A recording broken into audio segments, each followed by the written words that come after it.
Monté par Intel.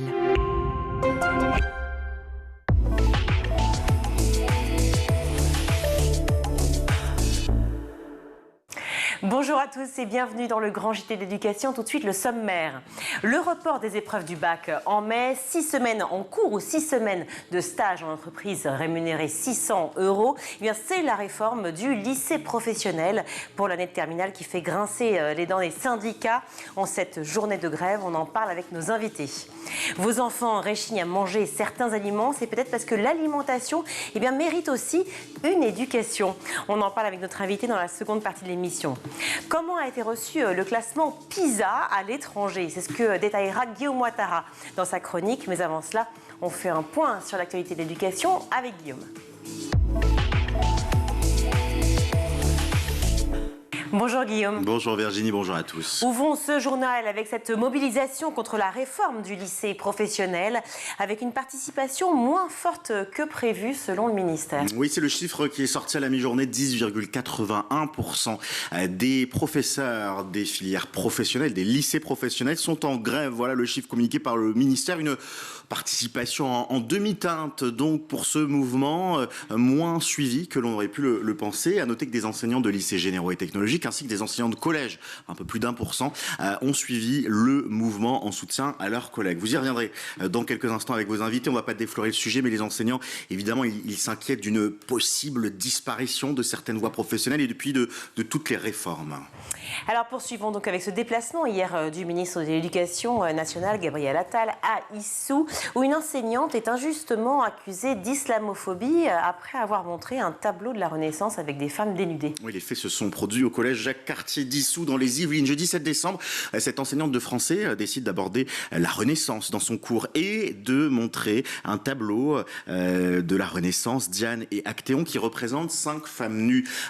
Des élèves de 6e donc en face d'elle. Certaines et certains ont détourné le regard, se disant choqués par ce tableau avec ces femmes nues. Et ils ont décidé, en sortant de la salle, de faire courir des rumeurs sur l'enseignante qu'ils accusent à tort, selon les premiers éléments, d'avoir tenu des propos islamophobes et racistes en cours. Conséquence, le jeudi soir, des parents sont venus devant l'établissement pour demander des comptes à l'enseignant. Ils ont été reçus par le proviseur et en réaction, se sentant menacés, ces enseignants se sont mis en retrait vendredi et hier lundi. Face à des faits de calomnie, de diffamation, une multiplication et aggravation des incidents et atteintes à la laïcité, nous avons été contraints d'exercer notre droit de retrait. Voilà ce qu'écrivent les professeurs du collège Jacques-Cartier dans un courrier révélé par nos collègues de France Inter. 16 incidents ont été signalés par ces enseignants depuis le début d'année. Gabriel Attal, vous l'avez dit, s'est donc rendu sur place hier et il a annoncé des procédures disciplinaires contre les élèves qui ont propagé les calomnies. À noter que la professeure a, elle, décidé de porter plainte pour dénonciation calomnieuse. Évoquons désormais ce courrier des organisations syndicales à Gabriel Attal autour de l'association Parents Vigilants et des menaces qu'elle fait peser sur l'école. Les syndicats demande une audience au ministre. Oui, Parents Vigilants, vous le savez, c'est l'officine assumée des parents pro-Zemmour. Ça a été lancé dans une université d'été du parti Reconquête. Et si elle revendique 3500 adhérents qui auraient été élus aux dernières élections de parents d'élèves, c'est un chiffre qui est contesté par les autres organisations parentales. Toujours est-il que ça inquiète du côté des syndicats qui se sont réunis dans une intersyndicale pour un courrier, une lettre ouverte à Gabriel Attal qui a été envoyée hier. Depuis le 15 novembre, des écoles, collèges et lycées ont continué d'être jetés à la vindicte populaire sur les réseaux sociaux. Pourquoi ? Parce qu'ils ont simplement exercé la mission de l'école publique, laïque et émancipatrice, celle qui fait grandir les élèves et éveille les consciences dans le cadre des programmes officiels. Voilà pour ce communiqué de presse. Pourquoi cette date du 15 novembre relevée par les syndicats ? Puisqu'ils avaient déjà fait un premier courrier sans réponse au ministre de l'Éducation nationale, Gabriel Attal, un premier courrier donc où il dénonçait les pratiques de parents vigilants qui remontent des faits qui se seraient produits dans certaines salles de classe pour ensuite les diffuser sur Internet et provoquer du harcèlement contre les établissements et les enseignants concernés. À noter que cette lettre des syndicats se termine de manière non équivoque. Des réponses doivent être apportées sans tarder. C'était une question en suspens. Qu'allait devenir la Ciivise, cette commission chargée de lutter contre l'inceste? Le gouvernement a enfin tranché. La commission est maintenue, mais son président, le juge Édouard Durand, est écarté. Un président qui faisait pourtant l'unanimité du côté des associations tant il avait mené un travail acharné durant 3 ans. 30 000 témoignages recueillis pour nourrir un rapport accablant, peut-être un peu trop d'ailleurs aux yeux de certains observateurs pour qui le franc-parler du juge et son aura médiatique ainsi que ses critiques des dysfonctionnements du système judiciaire autour des violences sexuelles agacé. Ce dernier a indiqué regretter la décision du gouvernement et il explique « Je m'inquiète et suis profondément choqué qu'il n'y ait pas un mot de reconnaissance à l'égard des personnes qui ont confié leur témoignage à la Ciivise dans le communiqué du gouvernement. » Alors, désormais à la tête de la Ciivise, Sébastien Bouet, cet ex-rugbyman a fondé l'association Colosse au pied d'argile et puis une pédiatre experte judiciaire, Caroline Rey-Salmon. Les missions, elles, de l'organisation vont quelque peu évoluer dans les prochaines semaines. L'intelligence artificielle va-t-elle révolutionner le monde de l'éducation ? Eh bien oui, c'est une question posée ce matin au patron de Mistral AI et il est opportuniste sur la question. Oui, c'est Arthur Mensch qui vient de lever quand même 385 millions d'euros. On comprend qu'il soit opportuniste et il rêve de devenir un sérieux concurrent à ChatGPT. Beaucoup d'ambition sur le sujet de l'éducation. Je vous propose de l'écouter au micro de France Inter. Aujourd'hui, on a la capacité d'augmenter notre intelligence, de retirer les aspects rébarbatifs de certains métiers, d'améliorer les diagnostics médicaux, d'améliorer l'éducation personnalisée, y compris dans les endroits où c'est difficile de trouver des professeurs. Donc on a vraiment une technologie qui est porteuse d'une révolution sociale assez forte, et une révolution sociale qui est bénéfique si on la gère bien. Et en revanche, si on commence à parler... que l'intelligence artificielle remplace des professeurs dans les régions où il n'y a plus de professeurs, ou les disciplines où il n'y a plus de professeurs, alors, c'est une révolution sociale bénéfique? C'est pas pour les remplacer, c'est plutôt pour faire en sorte qu'on ait une éducation plus personnalisée et que les professeurs puissent se concentrer sur comment faire en sorte que les étudiants qui sont en difficulté progressent plus vite. Donc il y a vraiment ce sujet que ça permet aux professeurs de se démultiplier parce qu'il va identifier plus précisément comment ces étudiants fonctionnent. Merci beaucoup Guillaume pour ce JT, on se retrouve pour la chronique. Épreuve du bac avancé en mai, refonte de la carte des formations, 6 semaines de stage supplémentaires rémunérés pour ceux qui choisissent à défaut de la consolidation des acquis. Les annonces concernant le lycée professionnel font débat et même grincer des dents. Journée de grève aujourd'hui à l'appel des syndicats. Alors trop d'entreprises et pas assez de cours? Pour l'interrogation, on y répond tout de suite. Pour en parler, je suis ravie d'accueillir sur ce plateau Maroun Edé. Bonjour. Bonjour. Merci d'être avec nous. Vous êtes spécialiste de philosophie politique et auteur de La destruction de l'État. École, hôpital, industrie, énergie, sécurité, diplomatie. Et ça continue. Il y a 3 petits points. On va en parler. Paru chez Bouquin. Merci d'être là sur ce plateau. Pascal Vivier, infidèle. Pas infidèle, en 2 mots. Merci beaucoup d'être avec nous. Bonjour. Secrétaire général du SNETA. La grève aujourd'hui à l'appel de tous les syndicats de la voie professionnelle, mais également de l'enseignement privé, dites-moi si je me trompe, l'enseignement agricole, et aussi des parents d'élèves. C'est pas forcément monnaie commune, donc la colère monte et manifestement collective. Est-ce qu'elle a été suivie? Parce que les chiffres sont un peu contraires à ce que j'entends. On a toujours les chiffres du ministère qui sont amoindris. Donc le ministère annonce ce matin 11% de grévistes, quand nous, on en décompte plus de 50%, avec quelques nouveautés. Bien sûr, l'enseignement agricole, mais surtout, et ça peut être même stupéfiant, l'enseignement catholique et l'enseignement privé, qui s'est arrêté pour la première fois parce que la réforme ne leur convient pas à eux non plus. Alors quand on parle de chiffres, je vais faire allusion tout de suite effectivement à votre livre, Maroun Edé, La destruction de l'État. Vous parlez des chiffres de manière générale, à chaque fois la façon dont ils sont employés et surtout à défaut, ou en tout cas pour pouvoir soit enjoliver, soit pour détourner l'attention des choses si importantes que sont entre autres l'école et le lycée professionnel qui nous intéressent aujourd'hui. Ça fait effectivement quelques années que le réel n'est plus véritablement l'objet des politiques publiques.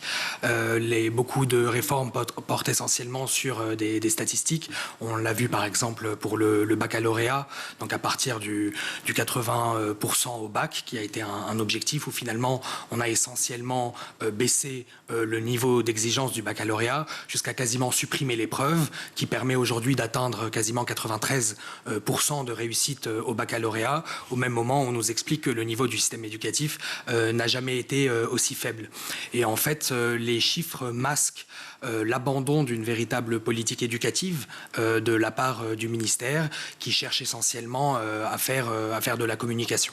Et c'est aussi peut-être pour ça que les parents se sont joints effectivement à cette grève, à cette manifestation, parce que finalement il y a une incompréhension aussi des parents de la situation, autant de réussite au bac et pour autant un niveau qui baisse. C'est vrai que c'est un peu contradictoire. On est dans une période qui est difficile, où vous avez les parents qui ne comprennent pas, alors que leurs enfants ont mieux réussi. Pourquoi ils n'arrivent pas à s'insérer, que ce soit dans l'enseignement supérieur ou dans l'emploi. Les élèves qui ne comprennent pas non plus pourquoi, alors qu'ils ont le bac, ils ont autant de difficultés et reconnus dans leurs difficultés. Donc c'est le chien qui se mord la queue en permanence, sans trouver de remède au ratage. Parce que oui, l'école rate depuis quelques années. Maintenant, ça fait 1 à 2 générations qu'on rate. 1 à 2 générations, c'est beaucoup quand même. Hein. C'est énorme. C'est énorme. C'est énorme.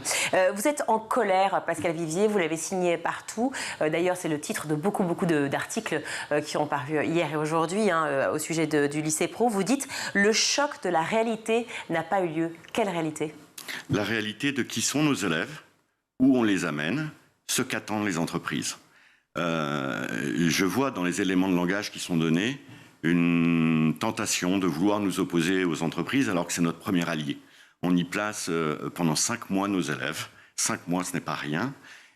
En revanche, les entreprises nous disent vous ne formez pas des professionnels qui ne seraient pas à niveau.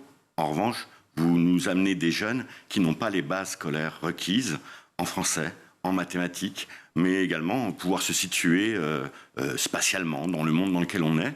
Et c'est là où on a besoin de plus d'écoles et pas moins d'écoles. Vous êtes un jeune aujourd'hui qui arrive, un jeune enseignant qui arrive en classe de seconde professionnelle. Si vous voulez vous référer au référentiel pédagogique, en français, c'est le roman autobiographique, en particulier au XVIIIe siècle, ainsi que le théâtre, pour chercher à savoir si Phèdre est une tragédie de passion ou pas. Et vous avez en face de vous des élèves qui ne maîtrisent même pas encore souvent les bases du fait de simplement écrire, s'exprimer, rédiger. C'est le normalien qui parle là. Hein. Et c'est effectivement des sujets de normalien, en fait, mais de personnes finalement complètement déconnectées. Et quand vous amenez auprès du ministère cette question des programmes et de la différence énorme, en fait, entre les programmes, la formation des enseignants et la réalité du terrain, vous vous heurtez à un mur d'incompréhension, un mur de mépris de la réalité vécue par les enseignants. Et le plus difficile, peut-être, pour les professeurs, c'est qu'ils vont être jugés sur le fait de suivre ce programme, alors même qu'ils essayent de se battre au quotidien pour quand même donner le minimum à leurs élèves. Alors, vous dénoncez l'un et l'autre le pas de vaguisme de manière différente, mais vous évidemment rejoignez là-dessus un pas de vaguisme donc, qui paralyse entièrement le pays, devenir systémique. Le titre de votre livre, je le rappelle, La destruction de l'État, et vous pointez dès le début, dès les premières pages, le manque de débat public sur les questions primordiales, et entre autres celle qui nous occupe encore une fois, celle de l'école. Finalement, on a l'impression que tout se dirige, tout se crée au-dessus. Il y a une masse, donc nous, finalement, qui réfléchissons chacun de nos côtés avec nos positions, et puis au milieu, le vide. Oui. C'est pour ça qu'il est temps d'avoir un grand débat. Et ce grand débat, il peut avoir lieu actuellement au Parlement, mais c'est vrai qu'en 2 jours, on peut noter 2 rejets. Un rejet hier à l'Assemblée nationale, le rejet aujourd'hui par l'immigration qui n'a rien à voir, qui n'a peut-être rien à voir, mais qui dit quand même une chose. C'est que les gens et les politiques se rendent compte que les gens ne sont pas écoutés et entendus. Et dans la voie pro, c'est la même chose. Par exemple, nous, on la réclame, une réforme de l'enseignement professionnel. On les aime, nos gamins, et on veut qu'ils aillent le plus loin possible et le mieux possible pour pouvoir s'insérer dans l'emploi, mais aussi dans leur vie au quotidien. Mais on ne nous écoute pas. Donc le débat est absolument nécessaire et on fait tout pour ne pas avoir de débat politique. C'est valable dans tout. Alors vous disiez hôpitaux, alors encore une fois on va resserrer sur l'école, mais je veux dire c'est valable effectivement, surtout école, hôpital, industrie, énergie. Donc vous avez l'impression finalement que c'est une trajectoire. On a beaucoup critiqué Emmanuel Macron à ce sujet, mais vous pensez que c'est une situation qui est là depuis longtemps en France ? Effectivement, les sujets de fond ne sont pas abordés, ce qui est d'autant plus surprenant pour l'hôpital, pour les inégalités, pour la pauvreté, mais aussi pour l'éducation, que les enjeux deviennent de plus en plus centraux. Il est d'autant plus urgent aujourd'hui de réagir que ça fait une 30aine d'années qu'on a un déclin permanent. Et en fait, on a l'impression que les différents ministres essayent de faire en sorte qu'on en parle le moins possible politiquement, que l'école finalement, comme on ne sait plus trop quoi en faire, l'objectif c'est que ça coûte le moins cher et qu'on ne fasse pas de vagues en attendant que ça passe. Et ça, les gens commencent à le sentir, qu'en fait, ce qu'ils vivent au quotidien, lycéens, leurs principales difficultés ne sont jamais reprises. Et pour rebondir sur ce que vous disiez, effectivement, le refus d'hier est sur l'immigration, mais je pense qu'entre le refus d'hier et la grève d'aujourd'hui, il y a quand même un point commun qui est le rejet de ce mode de gouvernance qui omet entièrement la majorité des problèmes réels déjà. Effectivement, on pourrait pointer un énième 49.3 encore à ce sujet. Mais enfin bon, bref, là on parle école en l'occurrence. On revient sur les annonces phares de Gabriel Attal au sujet du lycée pro.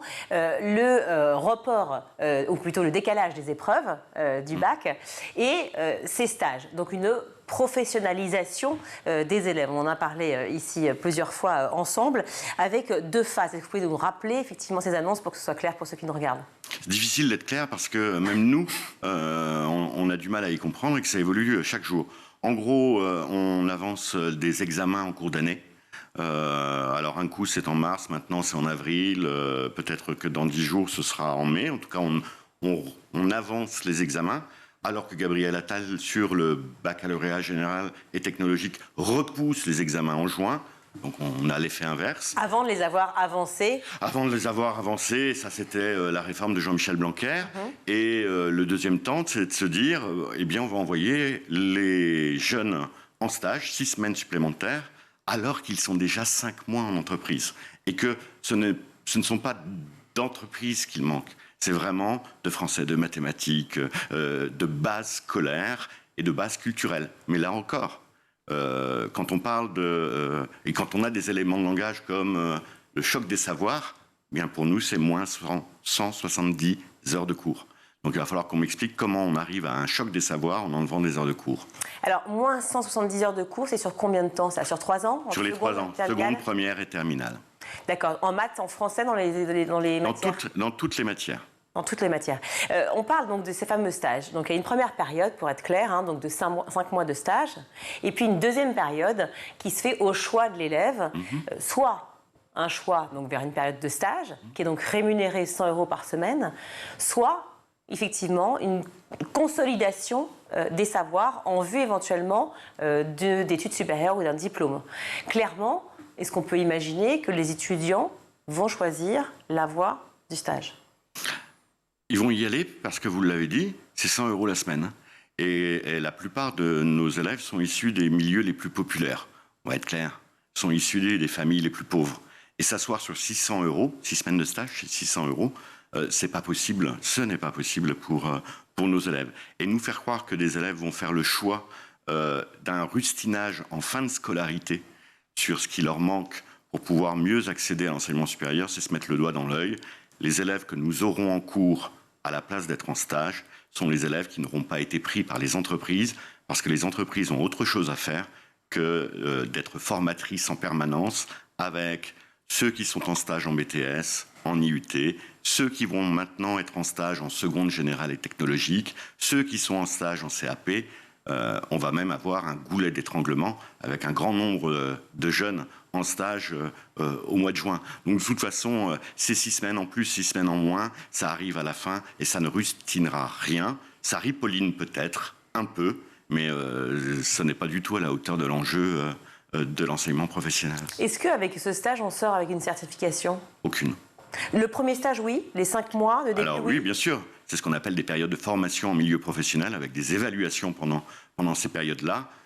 Les 6 dernières semaines, elles ne seront pas certificatives, c'est-à-dire qu'elles ne serviront à rien, si ce n'est à découvrir l'entreprise qu'elles connaissent déjà depuis 5 mois. Et alors, combien d'élèves, est-ce que vous avez un chiffre, ont une volonté de faire des études supérieures, qui sont en voie pro? On est à 87% l'année dernière, c'est pas mon chiffre, 87% des bacheliers professionnels ont participé à Parcoursup l'année dernière, c'est-à-dire qu'ils souhaitent poursuivre dans l'enseignement supérieur. Qu'on le souhaite ou non, qu'on le veuille ou non, ces jeunes arrivent à l'âge sans avoir redoublé au baccalauréat, donc ils ont entre 17 et 19 ans au maximum, et à 17 et 19 ans, vous n'avez pas envie d'aller à l'usine, surtout quand il n'y a pas d'usine. 17-19 ans, vous dites que effectivement, Parcoursup sont 87% et ils prétendent donc à prétendre à des études supérieures. Cela veut dire que les fameux 6 mois de stage éventuellement choisis, est-ce que les notes, pour ceux qui feront la consolidation, est-ce que les notes compteront dans Parcoursup? Alors, vous avez dit 6 mois, c'est 6 semaines. 6 semaines, pardon. C'est déjà énorme. Hein. Excusez-moi. 6 semaines, pardon. Mais comme elles ne seront pas certificatives, c'est-à-dire non évaluées, et où on ne va pas chercher des compétences que l'école attend, ni l'enseignement supérieur, ni l'enseignement secondaire, non, je vous le dis, c'est de l'occupationnel, ça ne sert à rien. Est-ce que c'était un sentiment aussi partagé? Enfin, je pose la question alors que, en lisant attentivement votre livre, c'est ce qu'on ressent beaucoup. Hein, cette idée, effectivement, qu'on cherche à occuper, on cherche à créer une sorte de vague de fumée pour ne pas trop interroger, finalement les citoyens. Vous avez effectivement, et je le liste un peu dans le livre, j'appelle une multiplication de plans et d'annonces sans suite. En fait, comme on ne cherche plus véritablement à exécuter ou à changer le réel, juste à occuper l'espace médiatique, en mai dernier, c'était assez caractéristique. La séquence a commencé avec le plan lycée professionnel, et ensuite Emmanuel Macron a aligné un plan par semaine. Le plan mobilité verte, le plan santé 2030, le plan sur la réindustrialisation. Et derrière, il ne s'est pas passé grand-chose parce qu'il ne se soucie plus d'exécution. Et ce que ça traduit, et c'est la même chose sur les stages, c'est la prise de pouvoir de la part de communicants et de managers génériques sur les véritables experts de chaque domaine. Et donc ce qu'ils vont vous vendre, c'est ce que l'opinion publique pense être bien dans ce domaine-là, parce qu'en fait elle ne connaît pas véritablement. C'est le cas des stages. Ça fait longtemps qu'on dit il faut doubler les stages dans le lycée professionnel parce que ça a l'air bien. On se dit c'est professionnel, donc c'est mieux qu'ils passent plus de temps en entreprise. La réalité, quand vous allez voir les entreprises, c'est qu'elles ne veulent pas nécessairement, le plus souvent, prendre ces élèves avant qu'ils ne soient formés sur les compétences essentielles. Parce que ce n'est pas le rôle d'une entreprise de former un jeune de 15, 16, 17 ans qui n'a pas encore les bases. Et donc, en fait, on se retrouve avec une sorte de populisme des élites, c'est-à-dire qu'ils vont vous dire ce que l'opinion publique veut entendre parce qu'en fait, ils ne regardent que les points de sondage, mais derrière, dans chaque domaine, chacun constate l'effondrement de son institution. Autre motif de crispation, le volume horaire des enseignements généraux, donc renforcé. Hein. Vous dénoncez encore une fois une supercherie, les 203 heures. Moi j'ai noté 203, 170. Parce que ça évolue toutes les semaines. Donc on est passé de moins 203 heures à moins 170. D'accord. Donc ce sont les enchères à l'envers. D'accord, très bien. Donc voilà, je suis perdue sur les horaires, mais il n'y a pas de goût, hein. Voilà, c'est ce que je vois. Mais donc du coup, ça voudrait dire quoi concrètement? C'est-à-dire que qui va être formé pour le faire? Est-ce qu'il va y avoir des professeurs supplémentaires? Comment on va subvenir, si je puis dire, à ces heures supplémentaires? Vous savez, moi j'ai une axiome qui est très très simple. Si on leur met plus d'heures de français et de maths, il nous faut plus de profs de français et de maths. C'est ma question. Oui. Non. Donc la réponse, elle est non. Il n'y aura pas de recrutement de plus de profs de français et de maths. Donc on n'en fera pas plus. Le reste, ce ne sont que des arguties d'éléments de langage pour nous prouver qu'on va faire mieux avec moins. C'est un peu la même chose pour l'annonce sur les groupes de niveau. En fait, on explique qu'on va faire des groupes de niveau, alors qu'en mathématiques, on n'a même plus le nombre de professeurs suffisant pour les mettre devant les classes déjà existantes. Donc comment vous allez trouver les professeurs pour doubler, tripler les classes? Et en même temps, on apprend dans la loi budgétaire qu'on va supprimer 2500 postes et que vous avez simplement 800 admissibles au CAPES de maths pour 1100 places. Et donc on va parler de groupes de niveau parce que les gens s'attendent à entendre ça. Et puis derrière, rien ne va se passer, mais tout le monde va oublier l'annonce. Et également des classes qui ferment.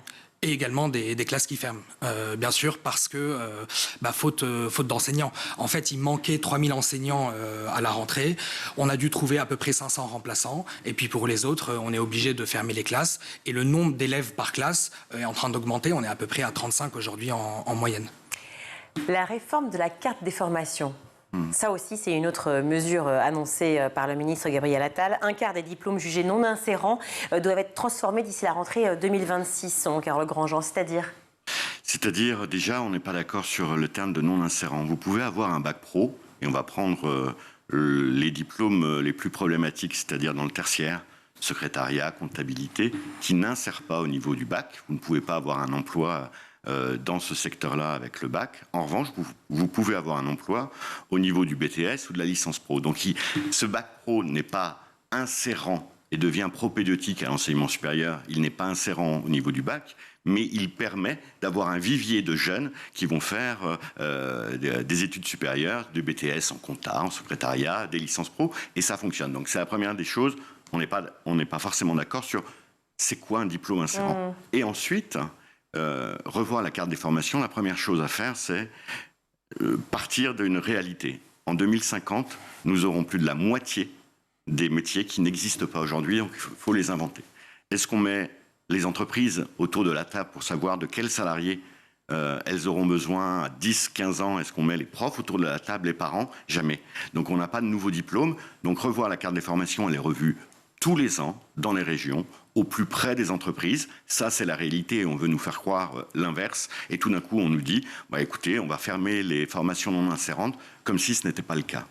Marie-Nédé, faut-il voir d'abord le prisme le prisme des étudiants, selon leurs envies et le métier qu'ils veulent faire, ou par le biais effectivement des entreprises qui recrutent?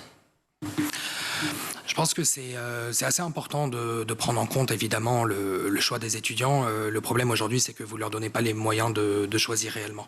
En fait, on est dans un système où la sélection se fait de plus en plus à l'information. Il y a ceux qui l'ont et puis la plupart qui ne l'ont pas. Et on donne de plus en plus une illusion de choix, donc la réforme du baccalauréat par exemple, où il y a les enfants des familles qui ont très bien compris qu'il fallait continuer à prendre maths, physique et sciences de l'ingénierie, numérique et sciences de l'informatique. Les autres qui pensent qu'ils vont avoir le choix, qui vont prendre anglais, sport, et puis derrière, qui ne vont pas véritablement avoir de débouchés.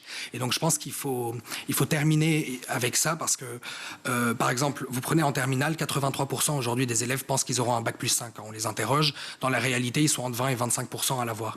Et donc le niveau de déception et de frustration relative, alors même que c'est lié à la façon dont les choses se font, mais en fait on individualise l'échec des enfants et ça crée des tensions familiales même assez fortes, puisque les enfants ne comprennent pas pourquoi ils ne réussissent pas alors que les parents les ont poussés dans cette voie-là, et les parents ne comprennent pas, comme disait très bien Pascal, pourquoi ils n'ont pas un meilleur métier que leurs parents, pourquoi même ils n'arrivent pas à s'insérer alors qu'ils ont un meilleur diplôme. Donc je pense qu'il y a aussi un choc de réalité à avoir au niveau des formations en fonction des besoins réels. Vous dites que 87% des étudiants veulent faire des études supérieures, mais y a-t-il suffisamment de place justement, par exemple, pour parler du BTS?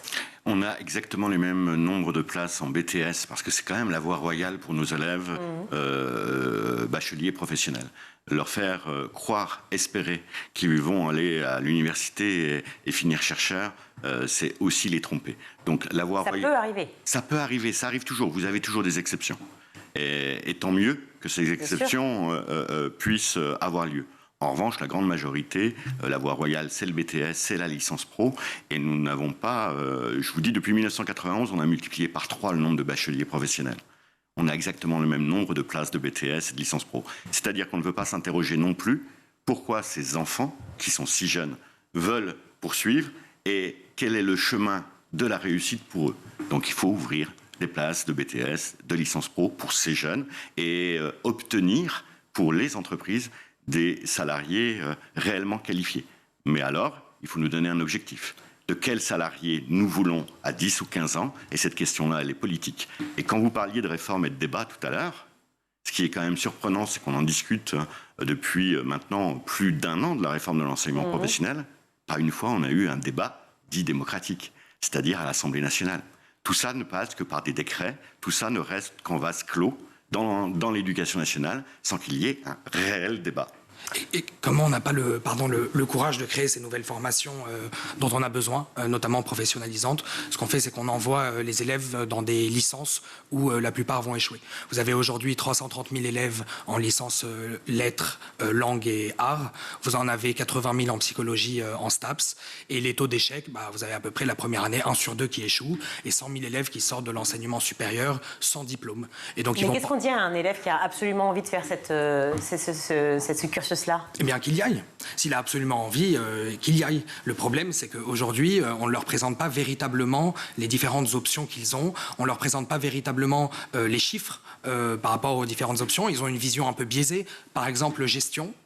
Très nombreux sont convaincus que si on fait gestion, derrière on va finir riche. Je caricature un peu, mais c'est un peu l'idée. Quand vous regardez les chiffres de la filière qu'on appelle AES ou économie-gestion, c'est extrêmement différent de ce dont ils pensent. Et donc on trompe un peu les élèves finalement en leur donnant pas accès à cette information-là. Vous dites qu'on a du mal à associer l'école finalement aux politiques budgétaires, économiques, alors sociales certes, mais surtout même culturelles.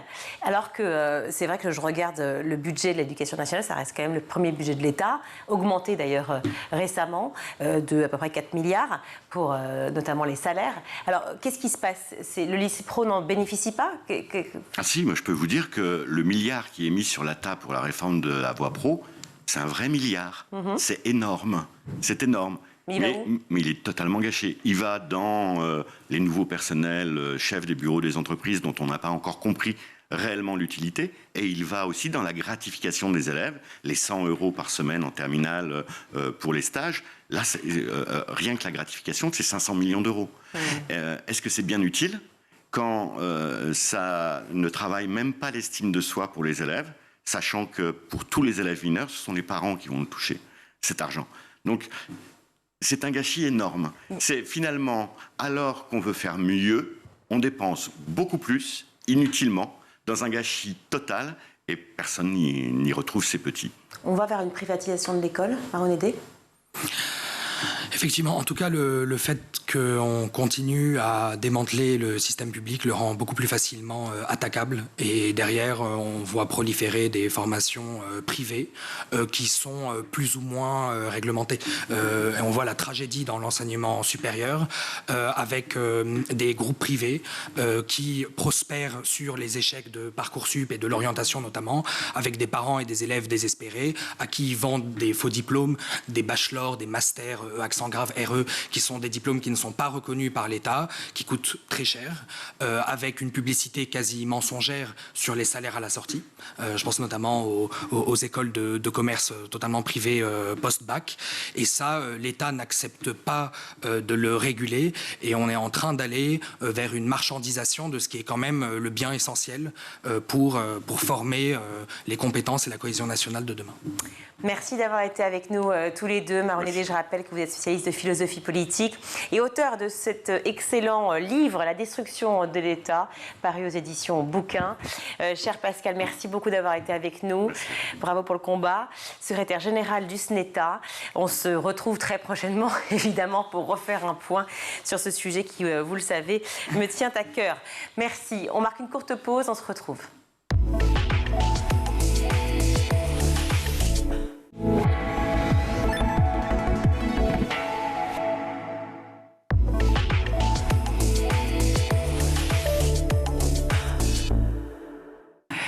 De retour dans le grand JT de l'éducation, réussir à faire manger de tout à ses enfants, on le sait, c'est pas évident. En tout cas, c'est le rêve de tous les parents, notamment les fameux légumes, et pourtant c'est si bon. Grâce à des ateliers ludiques et à des recettes gourmandes concoctées aux petits oignons, eh bien, vos enfants vont enfin aimer manger, se régaler. Et pour en parler, je suis ravie d'accueillir Christine Zaleski. Bonjour. Bonjour. Merci d'être avec nous. Vous êtes autrice de Éducation alimentaire positive pour les 0-6 ans. Vous êtes docteur en biologie. Donc c'est paru chez Thierry Soucard. Vous êtes docteur en biologie, consultante et formatrice en alimentation infantile. Alors pourquoi, ma question est assez simple, mais pourquoi se pose-t-on la question de l'alimentation infantile? Il y a un réel problème au départ? Oui, il y a un réel problème, non, mais il y a tellement de fondamentaux à poser quand ils sont tout petits qui permettent justement d'éviter des problèmes plus tard, qu'il faut le transmettre aux parents et aux accompagnants le plus tôt possible. Ah oui, c'est comme l'éducation de manière générale. On dit toujours c'est 0,5 ans, mais même voir 0,3 ans. Oui. Là, c'est quoi comme pour l'alimentation? Là, sur le début de la... Non, ça peut commencer même in utero déjà. Hein. Ah oui? Oui, mais on va dire l'allaitement, et puis après le début de la diversification alimentaire jusqu'à 2-3 ans. Mais ça continue encore aussi. Mais vous posez tout de suite la question de l'allaitement. Et c'est vraiment, on l'a toujours dit, c'est bon pour les enfants. Vous redites à quel point c'est bon ou pas? Bien sûr, c'est bon. Déjà, nutritionnellement parlant, parce qu'il est entièrement adapté, équilibré pour bébé. Et puis, c'est bien pour le lien qu'il a avec sa maman quand il y a allaitement au sein. Et puis, le rapport qu'il construit avec son alimentation, avec le contact qu'il a avec sa maman. Mais les substituts qui existent au lait maternel, sont-ils bons pour la santé de l'enfant? Il pallie à ça. Quand une maman ne veut pas, pour X raisons, on peut utiliser ces laits infantiles-là. Et c'est tant mieux. Ils essayent le plus possible de mimer le lait de maman, même s'il n'y arrive pas encore à 100%. Mais voilà, si on ne peut pas, on utilise ces laits-là. Alors pourquoi c'est si difficile de faire manger un enfant? En tout cas, de le faire manger de manière équilibrée. Je pense que c'est pour ça que j'ai écrit cet ouvrage-là. C'est parce qu'on oublie que le tout petit n'a pas juste besoin d'une assiette équilibrée, comme on veut le faire, bien cuisinée, bien mijotée, avec tout ce qu'il faut. il a aussi besoin d'être éduqué et de savoir ce qu'il a dans son assiette, tout simplement. Parce que lui proposer une purée de courgettes, il ne sait pas ce que c'est qu'une courgette, en fait. Et si on ne lui montre pas, et dans notre société où on va à droite, à gauche, on est pressé, on oublie complètement de lui montrer la tête d'une courgette, on lui propose juste la purée, et en fait, lui, il ne connaît pas ça. Et en grandissant, ça peut créer des troubles au niveau de son alimentation, parce qu'il ne sait pas ce qu'il a dans son assiette, tout simplement. Donc en fait, la meilleure idée aussi, selon vous, c'est de pouvoir évidemment cuisiner avec son enfant et lui montrer justement à quoi ressemble en l'occurrence une courgette, ou en tout cas trouver des idées de recettes exactement. Déjà de passer d'être sur quelque chose de très très simple, juste de lui montrer la tête des aliments, de le laisser toucher, de le laisser sentir, de le laisser croquer à d'autres moments qu'au moment du repas, parce que des fois on met une certaine pression sur les enfants au moment du repas, il faut absolument qu'ils mangent. Et des fois, en faisant des petits ateliers cuisine ou à un autre moment, l'enfant va se mettre à goûter et peut-être à aimer un légume qu'il n'aurait peut-être pas du tout mangé à table où tout le monde est en train de regarder s'il consomme ce qu'on lui propose. Alors, vous proposez donc des recettes dans ce fameux livre vachement sympa, justement, sur l'éducation alimentaire positive, mais aussi des ateliers. Ateliers très étonnants, justement, parce qu'on nous a toujours appris à faire le contraire, c'est-à-dire de ne pas jouer avec les aliments. Oui, alors laisse l'enfant jouer. En fait, c'est le métier je dis toujours que c'est le métier de l'enfant de jouer, en fait. C'est comme ça qu'il apprend.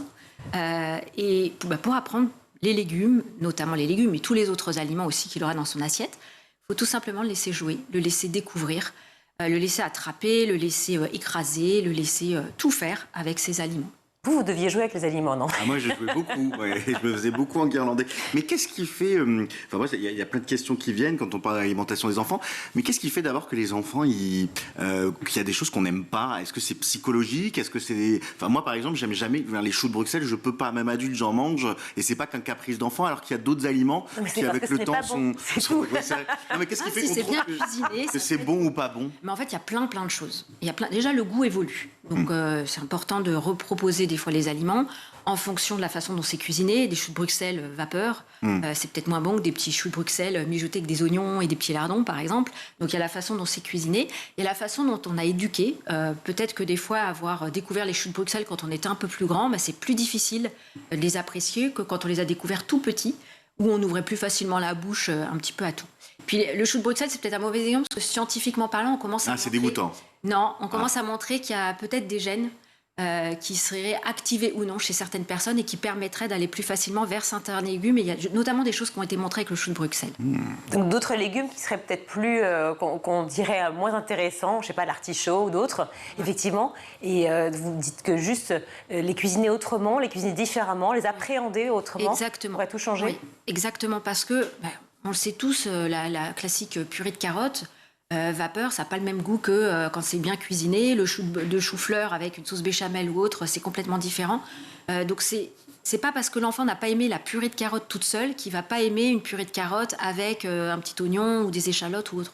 Donc il faut pas hésiter à oser mélanger et être créatif en cuisine pour que le bébé apprécie. Alors jouer ne veut pas dire gâcher, mais par exemple vous proposez de préparer de la pâte à modeler avec de la farine de maïs. Oui, tout à fait. Il faut que l'enfant puisse toucher aussi, et toucher des choses qu'il va forcément porter à sa bouche quand il est tout petit. Donc, le laisser manipuler pour qu'il développe sa motricité fine, pour qu'il puisse attraper correctement les aliments. On peut le faire justement avec ces farines-là ou les pâtes à sel ou autres, mais la farine de riz, c'est un peu moins salé pour les tout petits. Tout comme des sets de table à préparer. Vous imaginez un set de table où vous représenteriez plein de légumes ou de fruits différents, c'est ça? Oui, parce qu'il a été montré que plus l'enfant voyait finalement des fruits, des légumes ou des enfants souriants en train de manger, plus ça le mettait un peu dans l'ambiance finalement et qu'il avait envie de manger ces légumes-là. Donc si on a envie que nos enfants mangent des légumes, comme je dis, même en crèche, mettez des photos de fruits et des légumes partout pour qu'ils en mangent. Est-ce qu'à l'inverse, moi je sais que mes parents avaient tendance à mettre la nourriture comme une punition ou une récompense. Est-ce que ça, c'est pas la pire idée? Par exemple, moi les pommes de terre, si j'étais passage dans un repas, on allait réchauffer des pommes de terre et on les mettait dans mon plat. Monsieur et Madame Ouattara, on vous embrasse. Non, mais c'était pas systématique. Mais j'ai des vieux souvenirs. C'est vrai que maintenant, quand je vois une pomme de terre, j'ai un peu des petits spasmes, quoi. Oui. On a tous eu peut-être ou vécu ça, le chantage alimentaire finalement. Et en fait, c'est pas bon du tout de faire du chantage alimentaire. On doit manger pour vivre, il n'y a pas de raison pour manger. Donc il faut éviter. Après, en tant que parent, on l'a tous fait. Tu manges ci et tu auras ça, ou tu manges ça. Mais en fait, il faut éviter de le faire. L'enfant, il n'a pas à se forcer, entre guillemets, à manger des brocolis pour avoir une mousse au chocolat, parce que c'est souvent dans cet ordre-là qu'on va le faire. Il faut éviter.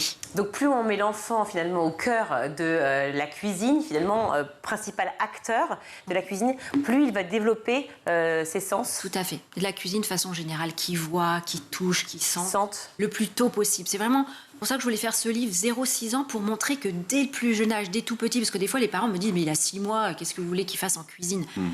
Mais juste sentir, entendre les bruits de la cuisine, tout ça, il commence à se familiariser avec tout cet environnement-là et c'est tout aussi important. Et comme ça, bim, à 4 ans, il fait un petit risotto. Exactement, et comme ça vous pouvez rester dans le canapé, il vous mijote les repas. Alors on parle beaucoup de manger, mais il y a aussi boire. Alors boire de l'eau, évidemment, ce que les enfants oublient souvent de faire. Oui. Alors il ne faut pas forcer un enfant à boire. Il est au tout début hydraté par son lait. Et petit à petit, peut-être qu'il a un apport hydrique qui est suffisant avec les petits plats qu'il a au quotidien. Donc on est dans la proposition. On lui propose de l'eau en fin de repas, de l'eau plate, toute simple. Et puis s'il a soif, il boira. Voilà, afin que votre enfant mange tout, ou en tout cas découvre plein de choses, fruits, légumes et autres merveilles de la gastronomie française et d'ailleurs, eh bien, écoutez, voilà, vous avez ce livre, l'éducation alimentaire positive pour les 0-6 ans, aux éditions Thierry Soucard. Merci beaucoup, Christine Zaleski, d'avoir été avec nous. Et puis, on va tout de suite retrouver la chronique, cher Guillaume. À table. À table.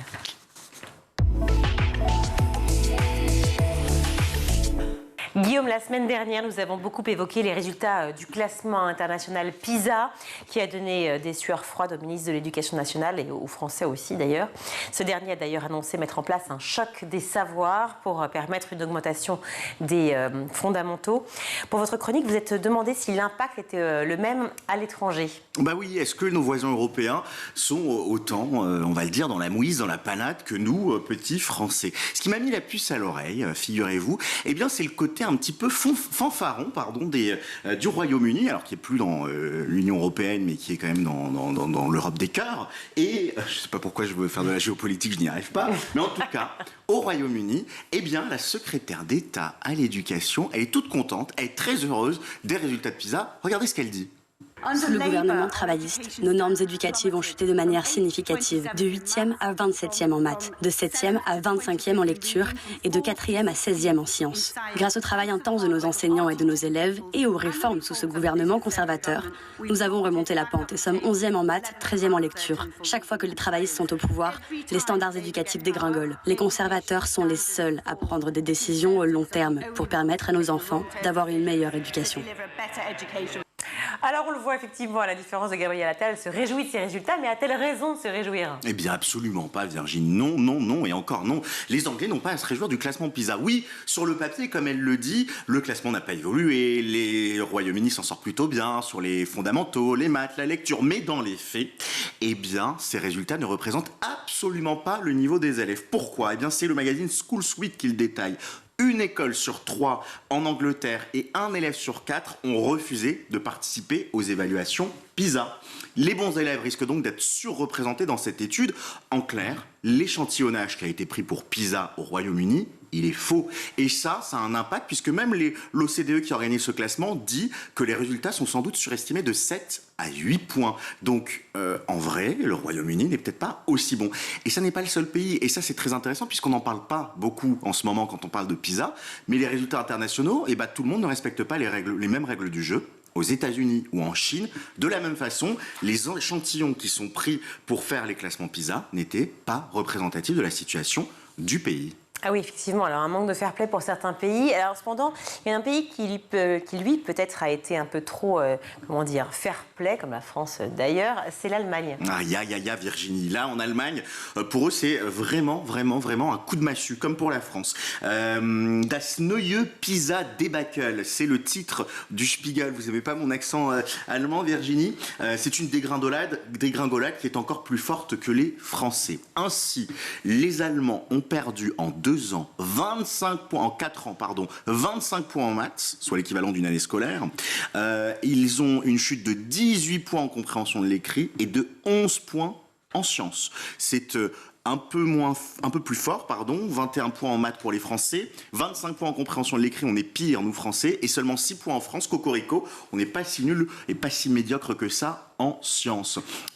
Bon, pas si médiocre, mais le point titre quand même, France et Allemagne sont unis dans la médiocrité. Hein. Regardez plutôt cette grille. En maths, l'Allemagne est 22e, la France 23e. En compréhension de l'écrit, l'Allemagne est 19e, la France 25e.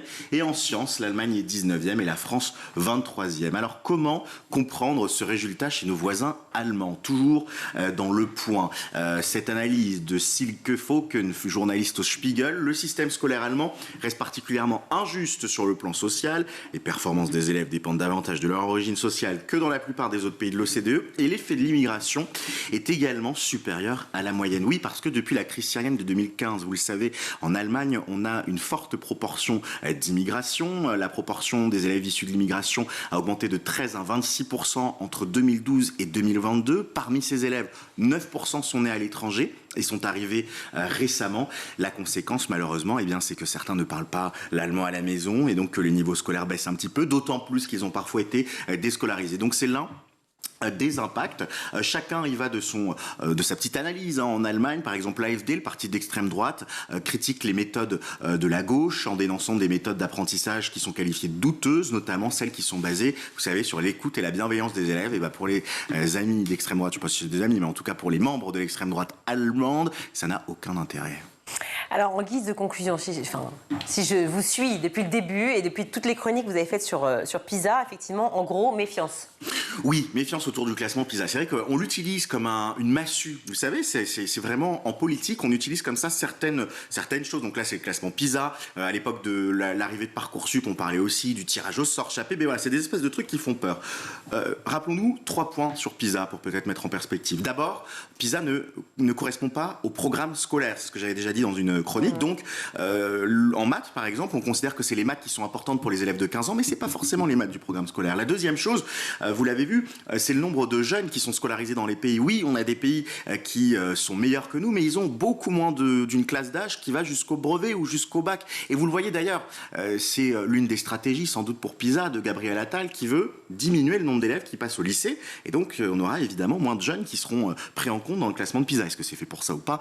C'est le calcul qu'on peut se demander. Et puis, la nouvelle donnée qu'on apprend aujourd'hui, c'est cette marge d'erreur. En fait, le classement PISA est truffé de pays qui ne respectent pas les règles du jeu, donc qui sont plus hauts dans le classement, mais sans doute de manière artificielle. Méfiance. Oh là là, vous cassez le mythe. Eh ben oui, mais pas évidemment. Toujours, hein. Pas toujours, mais là, le mythe PISA, moi j'en ai marre.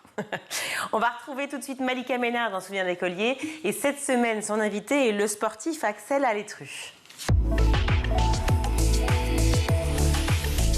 Donc avant 10-11 ans, t'es quel genre d'élève? Alors, je peux pas dire que je me donne à 100%, je fais le strict minimum, mais j'ai des résultats qui sont corrects.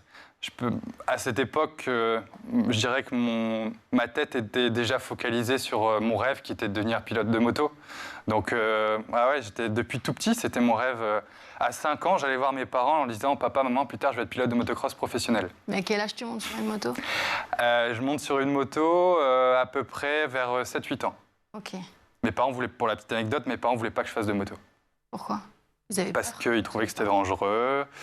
Et comme, pour une transition, mon père m'a dit « Écoute, fais du vélo. » Donc j'ai fait du BMX. Et il m'a dit « Écoute, Axel, si tu es champion d'Europe ou champion du monde de BMX, je t'achèterai une moto. » C'était un challenge. C'était pas un petit challenge. C'est pas tombé dans l'oreille d'un sourd, parce que je suis devenu 3 fois champion de France, 3 fois champion d'Europe et 3 fois champion du monde. Donc là, mon père, il a été obligé de m'acheter la moto. Tu crânes un petit peu, là, je trouve. Ah, on dit le palmarès, quand même. Est-ce que tu avais des frères, des sœurs? Non, fils unique. Ah, donc tout était... Ça mettait un peu de pression? Non, pas de pression. Après, c'est moi qui étais demandeur, donc finalement, voilà. Tu as grandi avec beaucoup d'amour, alors? J'ai grandi avec beaucoup d'amour, des parents présents et qui m'ont accompagné sur tous mes projets. C'est important. Donc tu le disais, tu étais l'élève qui faisait un peu le strict minimum, mais ça passait toujours? Ça passait toujours, tout juste, la moyenne, voilà. T'étais pas rebelle? J'étais pas rebelle, mais j'étais pas le dernier pour faire quelques petites bêtises quand même. T'étais un peu suiveur, quoi. Voilà. Enfin, j'initiais quand même pas mal parfois. Bon, finalement, t'étais un petit peu rebelle, alors. Ouais, c'est rebelle, je sais pas, mais voilà. T'étais insolent? Non, j'étais pas insolent. Parfois même les professeurs rigolaient à mes blagues. T'étais déconneur. Voilà. T'avais envie de... Est-ce que t'avais envie d'avoir un peu d'attention? Pas forcément, non. Mais j'aimais bien détendre l'atmosphère. Enfin, voilà. Et à l'époque, quel métier tu rêvais de faire? Ah, moto. Moi, c'était mon job. Professionnel? Ah ouais, voir les États-Unis, les stades entiers, c'était clairement ce que je voulais faire. Et comment tu avais découvert ça alors? À la télé? Mon père roulait en moto à l'époque. Ok. T'as gardé des amis de l'époque? Dans la moto ou à l'école? À l'école. Oui, toujours. Toujours. Des Lillois. Des Lillois, amis d'enfance, que depuis l'âge... Donc on s'est connus en maternelle, pour tout te dire. Ah oui, ouais, donc chance. C'est vraiment des amis de très longue date. Et la petite anecdote qui est sympa, donc j'ai grandi avec un copain qui s'appelle Maxime. On jouait toujours, on faisait toujours de la compétition, déjà dans la cour de récré. J'aimais bien jouer au policier, au voleur, j'aimais bien toujours gagner, tu sais, les POG. T'étais un compétiteur. Déjà, dans la cour de récré, j'étais un compétiteur, avec ce fameux Maxime. Et après, donc moi, je suis parti de France, donc on s'est perdu de vue. Alors. Voilà. Et j'ai eu mon accident. Quand j'ai eu mon accident, j'ai été rapatrié en France. Je suis allé en rééducation à Lille. T'avais quel âge là? À 20 ans. 20 ans. Et quand j'étais dans ce centre de rééducation, un jour, je vois arriver quelqu'un. Et là, je découvre que c'est Maxime. Et qu'est-ce qu'il avait? Mon copain d'enfance. Maternelle, ouais. Et en fait, il n'était pas là en tant que patient, il était là en tant que professionnel parce qu'il est maintenant orthoprothésiste. D'accord. Et donc, Maxime... Vous avez travaillé ensemble? C'est lui qui me confectionne mes attelles qui me permettent de marcher. Donc c'est quand même beau, extraordinaire.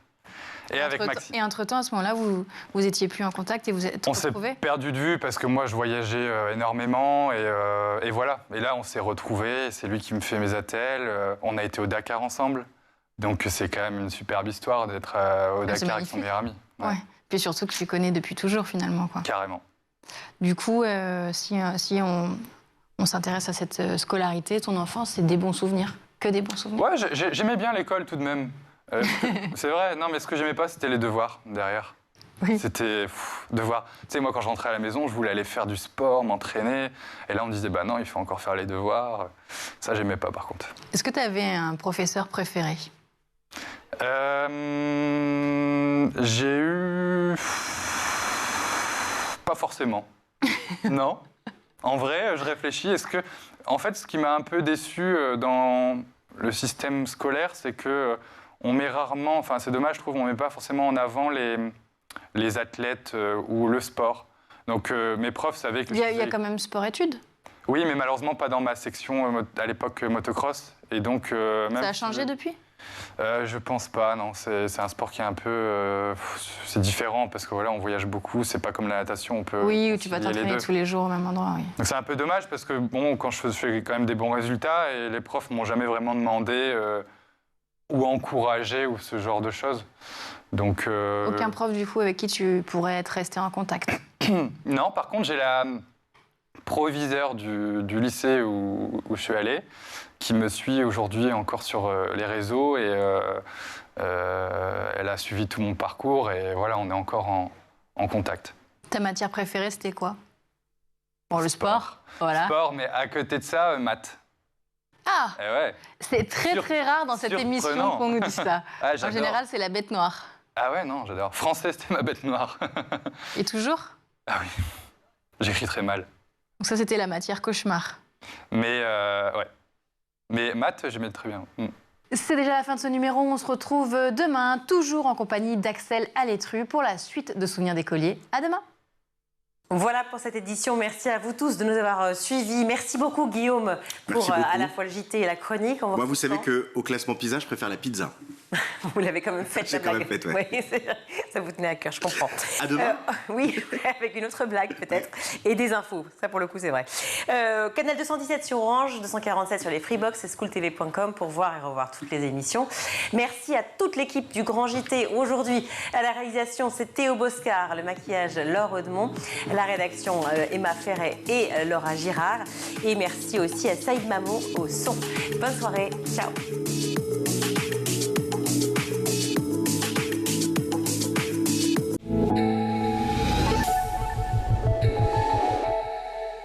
Ce programme vous a été présenté par Intel.